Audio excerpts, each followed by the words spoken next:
industry standard, and we've brought into play the concept of townhouses, whereby you can take that opportunity, because I think we're going to find a 60-room hotel is going to be full all the time, and you're going to get golfers and you're going to get sport-loving people and wine-loving people who are going to need that extra accommodation. So there is no doubt, I think the concept of a small hotel and also allowing the sort of overflow into townhouse type accommodation is a great concept. Some more shots of the wineries and the Andes. Now here I really did need my pointer. Boy oh boy. Mendoza is the big top circle in the top right.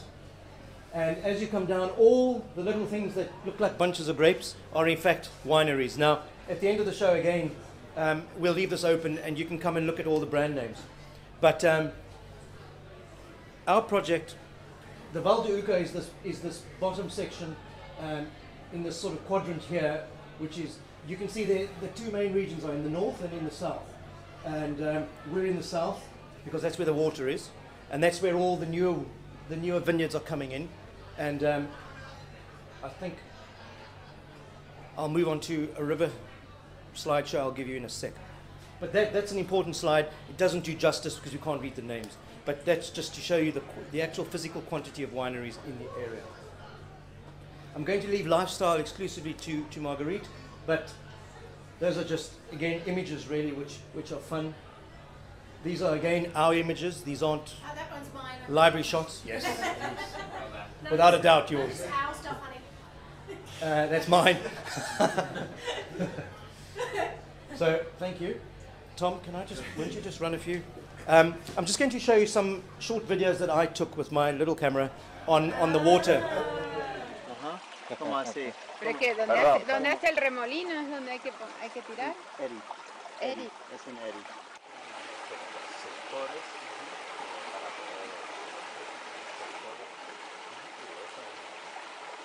Y no caminen.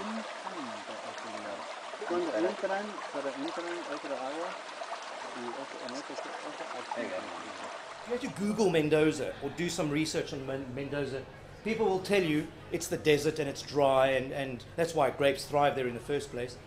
But what they won't tell you is that all those 90% of all those vineyards get their fresh water from wells.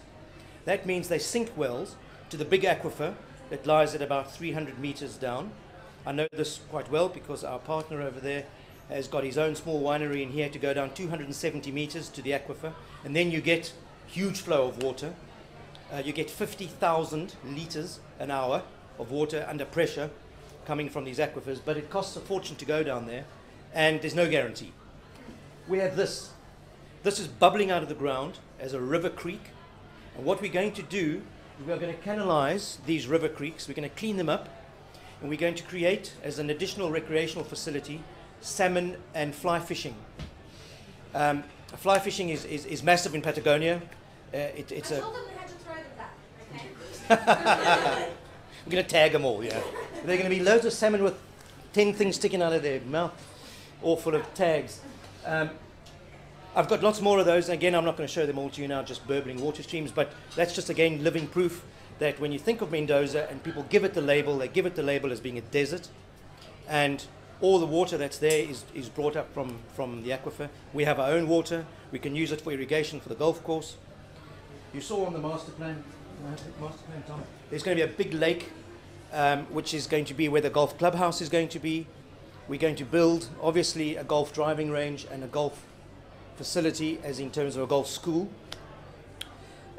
Just on the golf, because I think the golf is fundamental to the project, because the golf raises the ante when it comes to the real estate. And you're all here because you like real estate. The golf and the golf branding is important. At the moment, we are talking to 5 prominent global golf designers, and our leaning is towards possibly going with the Argentinians, because there's a logical synergy to that, and they want us, and I think that it will be absolutely wonderful. However, we are talking to a whole global array, and as soon as we've signed off the master plan, we will then sign up the golf course designers. And then, of course, you all know golf courses take 2 to 3 years to get established. And so that will be the first thing that we'll start on in terms of landscaping. You can move houses on real estate like this, but you can't move golf courses. So the golf course will go in first. And that means, just to finish off on our strategy, we are going to commence after the Christmas holidays with fencing of the site, as well as the cleaning up of all the rivers and of the sangrias. Sangria is a channel to drain the water table. And by March or April of next year, we will be ready with the full launch and going to the full market in terms of offering the range of product with the signed up golf course. Marguerite will now take you through some of the other branding that we need in terms of raising the profile. So that's everything from my side. I really want to stress, if I can, that I went with a totally open mind, and being South African, I'm used to space, I'm used to sun, and I'm from Cape Town, so I'm used to wine. This blew me away, and I fell in love with the Malbec grape. And from a real estate point of view, I think it's a great opportunity for those of you who really want to consider increasing your profile. I think there's a massive story to be had here. And good luck. Marguerite, thank you.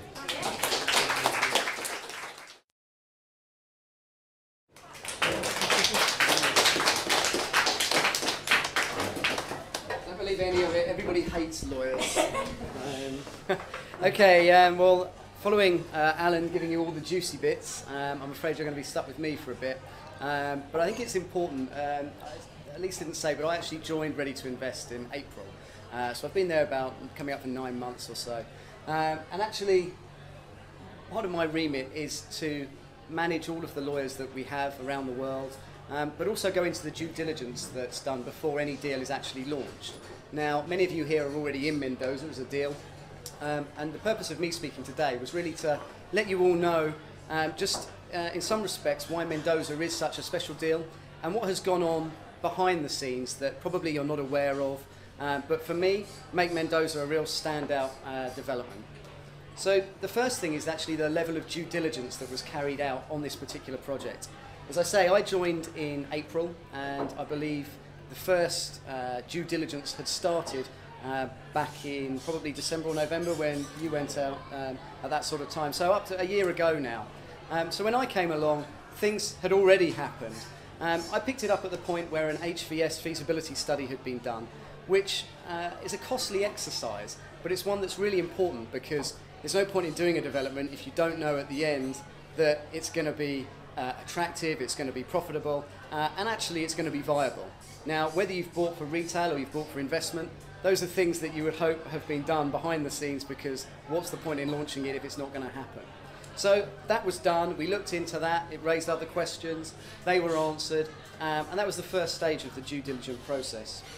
The next major aspect was actually appointing the lawyers on behalf of the development and dealing with them. Now, the lawyers that were chosen were actually a firm called JP O'Farrell's. Now, JP O'Farrell's are, I believe, the second biggest law firm in Argentina, certainly top 5. Alan's been out and visited them, I believe Elise has as well, and Marguerite. The guy that we were dealing with there is called Esteban O'Farrell, who is the son of the founding partner of O'Farrell's. And there's another guy there called Ignacio Samaritino, and they really are specialists in this field.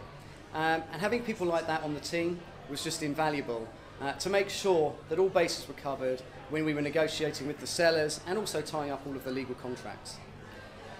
Once we'd got to the stage where the land had been acquired and purchased, then obviously we were thinking about releasing it for pre-sales.